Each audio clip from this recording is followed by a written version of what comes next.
ईस्वी सन ने एक शानदार रवायत को हमेशा कायम रखा। उसका हर साल अपने पीछे कुछ सवाल तो कुछ समाधान छोड़कर रुखसत होता रहा है। इस मायने में वर्ष 2023 अभागा साबित हुआ। इस बरस समाधान कम, सवाल ज़्यादा रचे गए। कोई आश्चर्य नहीं कि मरियम वेबस्टर और कैम्ब्रिज डिक्शनरी की रिपोर्टर्स ने भी अपनी पड़ताल में कुछ ऐसा ही पाया। कैम्ब्रिज डिक्शनरी ने हलूसिनेट यानी मतिभ्रम और मरियम वेबस्टर ने ऑथेंटिक अर्थात प्रमाणिक को इस वर्ष सर्वाधिक सर्च किया जाने वाला शब्द बताया है। विभ्रम की मारी हमारी दुनिया को प्रामाणिकता की बेइंतहा ज़रूरत है। यह सिलसिला वर्ष 2016 में जगजाहिर हुआ था। उस साल ऑक्सफोर्ड डिक्शनरी ने उत्तर सत्य पोस्ट ट्रुथ को सबसे ज़्यादा सर्च किया जाने वाला शब्द साबित किया था। वे अमेरिका में डोनाल्ड ट्रंप के लहलहाने के दिन थे। वह जो बोल रहे थे, कर रहे थे, उसको लेकर दुनिया भर के बुद्धिजीवियों में खलबली थी।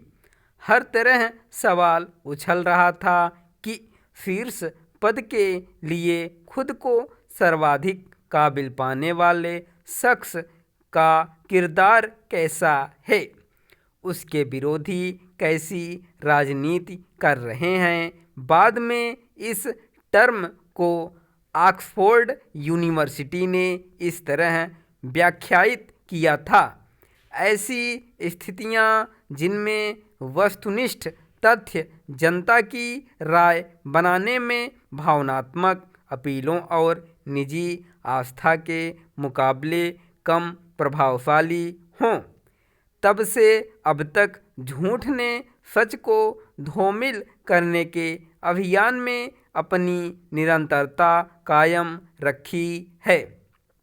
कहने की ज़रूरत नहीं कि समाज हमेशा सत्य के साथ चलना चाहता है, पर राजनेता, कारोबारी और दरबारी उसे अकल्पनीय तर्कों में फंसाते रहे हैं। दूर जाए बिना अपने देश के इतिहास के पन्ने पलट लेते हैं। कौरवों और पांडवों के बीच की लड़ाई सत्य पर आधारित थी या असत्य पर, इसे तय करने के लिए कितना बड़ा युद्ध लड़ना पड़ गया। कहते हैं कि उस जंग में आर्यावर्त के हर घर को जान या माल की क्षति हुई थी। महानतम धार्मिक और दार्शनिक हस्तियों की कोशिशों के बावजूद यह सिलसिला अभी तक थमा नहीं है। पिछले 2 साल की घटनाएं इसकी गवाह हैं। पहले रूस ने यूक्रेन पर हमला बोलकर खुरेजी के लंबे सिलसिले की शुरुआत की। पुतिन ने बड़ी चतुराई से ऐतिहासिक तथ्यों और मौजूदा जियो पॉलिटिक्स के मिथकों की कॉकटेल के जरिए इसकी पृष्ठभूमि तैयार की थी। इससे रूसी हुक्मरां और उनके सिपह सालारों को मनोवांछित मकसद तो न हासिल हो सका, मगर दोनों देशों के अवाम को अकथनीय कष्ट उठाने पर मजबूर होना पड़ा। यही नहीं, 2 मुल्कों के बीच की जंग भूल चुकी दुनिया में मध्ययुगीन क्रूरताएं एक बार फिर आकार लेने लगीं।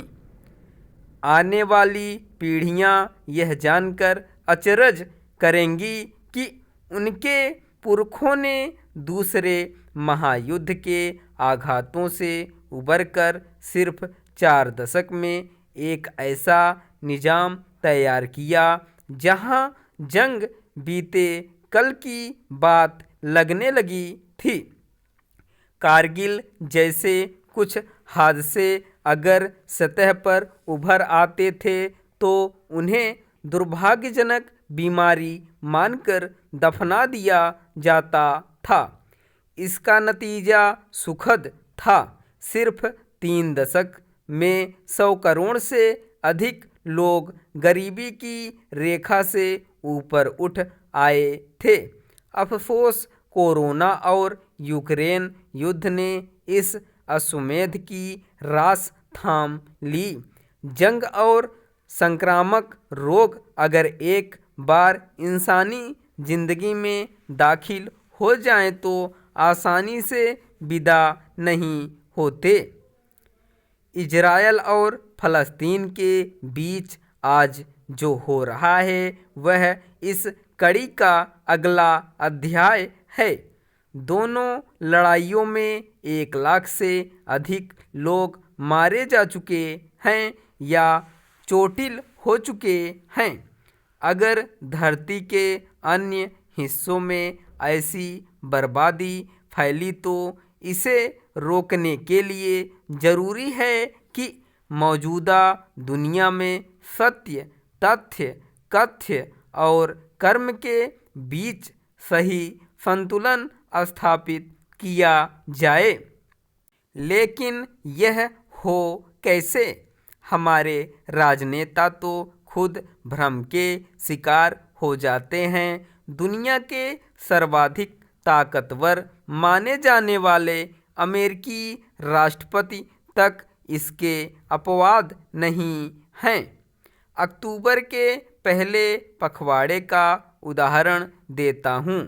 सोशल मीडिया के किसी अनजान सुपारी किलर ने एक ऐसा वीडियो वायरल कराया जिसमें हमास द्वारा 40 इजरायली बच्चों के कत्ल की भीभत्सता जगजाहिर होती दिख रही थी। अमेरिकी राष्ट्रपति जो बाइडन साहब ने उसकी पुष्टि किए बिना ही बयान दे डाला कि मैंने बच्चों के सिर कलम किए जाने की तस्वीरें देखी हैं। उनकी पुष्टि के बाद समूची दुनिया में खलबली मच गई। लेकिन जब राष्ट्रपति कार्यालय के अधिकारियों ने उस वीडियो की पुष्टि करनी चाही तो उनके तोते उड़ गए। वह फर्जी था। नतीजतन आधिकारिक प्रवक्ता को कुछ घंटों के भीतर सफाई देनी पड़ गई कि न तो राष्ट्रपति ने और न ही किसी अन्य अमेरिकी अधिकारी ने बच्चों के बर्बर कत्लेआम की तस्वीरें देखीं व इसकी स्वतंत्र रूप से पुष्टि की है। एक बात और, रूस व यूक्रेन की लड़ाई को सांप्रदायिकता का हथियार नहीं बनाया जा सकता था। वहाँ धर्म और मान्यताएं एक सी हैं। इसके उलट इजरायल और हमास की जंग ने कठमुल्लापन थोपने की कोशिश करने वालों को घर बैठे सुअवसर प्रदान कर दिया है। इस दौरान तरह तरह के फर्जी वीडियो, खबरें और कथाएं गढ़ी गईं। वीरता, कायरता, क्रूरता और सदास्यता जैसी परस्पर विरोधी भावनाएं एक साथ उनकी शिकार बनी। उत्तर सत्य के कर्णधार इस दौरान समूची दुनिया को कई बार तरह तरह से भ्रमित करने में कामयाब रहे।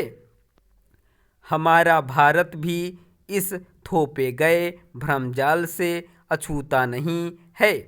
पिछले महीने दक्षिण की सुप्रसिद्ध अभिनेत्री रश्मिका मंदाना के एक डीप फेक वीडियो ने केंद्र सरकार तक को चौंका दिया। इसकी इतनी तीखी प्रतिक्रिया हुई कि केंद्रीय इलेक्ट्रॉनिकी और सूचना प्रौद्योगिकी मंत्री अश्विनी वैष्णव ने 23 नवंबर को आनन फानन में अधिकारियों के साथ बैठक की। उन्होंने डीप फेक को लोकतंत्र के लिए खतरा बताते हुए इस बाबत जल्द से जल्द कठोर कानून बनाने का आदेश दिया। इसके एक दिन पहले प्रधानमंत्री नरेंद्र मोदी ने भी G20 की आभासी बैठक में विश्व के नेताओं को AI और डीप फेक के दुरुपयोग पर चेताया था। अगले 4-5 महीने में भारत आम चुनावों से दो चार होने जा रहा है। चुनाव महामारियां, कलह और जंग भ्रम के बाजीगरों को ऑक्सीजन मुहैया कराते हैं। हमें सतर्क हो जाना चाहिए। झूठ का बाजारा फिर से गर्म होने जा रहा है। तय है दिग्भ्रमित दुनिया को आधिकारिक तथ्यों की जरूरत है और इसके लिए संसार के सत्तानायकों को आम राय बनानी होगी। हम सोशल मीडिया और AI को वरदान की जगह अभिशाप बनने की इजाज़त नहीं दे सकते। वर्ष 2024 की सबसे बड़ी चुनौतियों में एक यह भी है। स्टॉप।